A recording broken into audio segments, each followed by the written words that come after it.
Hi everyone, today we are going to finish the book. I hope you like it.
Chapter 10. You know I adore Cocoa and Cinnamon, Mary went on, but the two of them keep me plenty busy. Some days I can barely get any writing done, and my house is in a state. Lizzie's face fell. Charles and Sammy came in from outside just then, with Jack and Buddy tumbling after them. Charles gave Lizzie a questioning look, and Lizzie shook her head sadly. Charles was right. Mary was not going to adopt Jack. After Lizzie hung up, she waited to hear Charles say, "I told you so." But he just shrugged and gave her a superior little smile, which was even more annoying. Lizzie sat on the kitchen floor and pulled Jack close for a hug. "You've been a good boy," she said, "even though I know it's only because we have been watching you every minute, and we can't do that forever. I just know the perfect home is out there waiting for you." She kissed his adorable wrinkly head. "Mary said her house is in a state," she informed Charles, "whatever that means." "Like what, the Green Mountain State?" She remembered what Kit Smithers had written. "Vermont," Charles said. "Vermont?" Lizzie stared at him.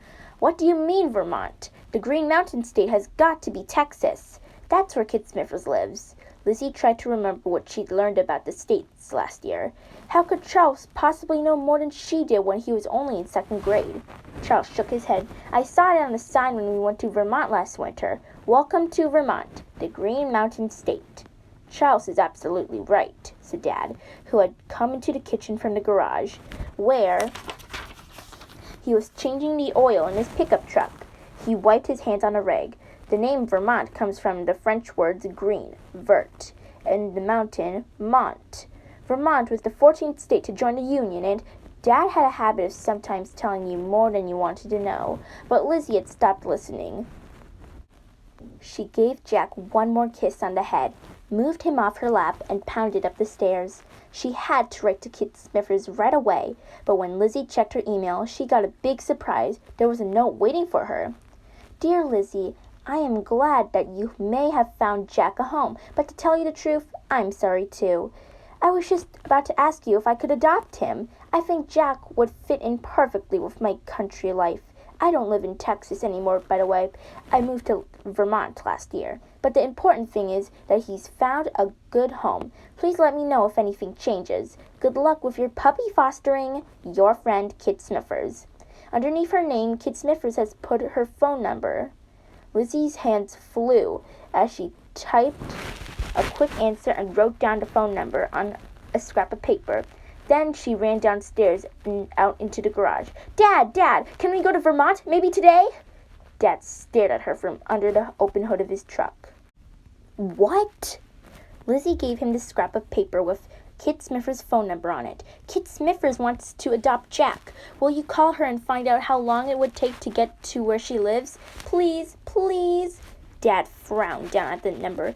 "It seems crazy," he said, "but we do need to find Jack a home before he eats our whole house.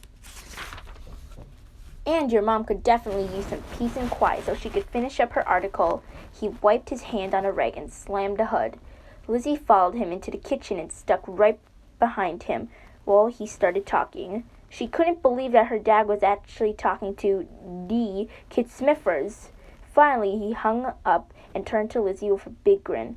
Okay, we're on. She still wants Jack, and it'll only take a couple of hours to get there. We can pile everyone in the van right after lunch. Pile everyone in the van? Where are you going? Mom bounced into the kitchen. Looking much more cheerful than she had in days. Guess what? She asked without waiting for an answer. It turns out Jack brought me some luck. Since I couldn't read those notes he chewed, I finally had to call the builder again. We had the best conversation. Dad and Lizzie looked at each other, but Mom just kept rattling on as she moved from fridge to counter, making herself a sandwich. It turns out he has 2 boxers, so he knew exactly what we were dealing with here. Anyway, we talked a while, and suddenly I understood everything so much better. All I have to do now is write it all down. She picked up the plate with her sandwich on it, ready to go back to her computer. I asked the guy if he wanted another boxer, but he turned me down. But that's okay. Now that Jack is my lucky puppy, I don't mind if we keep him a little longer. Mom? Lizzie had been waving a hand at her mother for a while. Newsflash! We found a home for Jack. Mom put down her plate. Really? Really, said Lizzie, and she told her mom the whole story. A whole hour later, Lizzie pulled the van out of the Petersons' driveway. Lizzie sat next to the Bean, who was dozing in his car seat. Charles and Sammy sat behind them, and Jack was in his crate in the very back. Buddy was staying home to keep Mom company. Knock, knock, Sammy said before they'd even turned the corner. Lizzie groaned. Was she going to have to listen to Sammy and her brother tell terrible jokes for the next 2 hours? She closed her eyes and pictured what it would be like to meet Kit Smithers. She had so many things to ask her about and to tell her.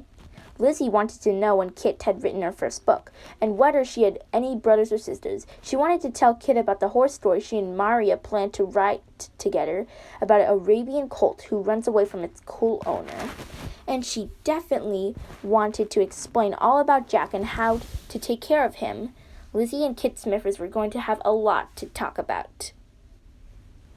As they drove north, Lizzie watched the scenery change. Soon there were fewer stores and houses and more fields and forests.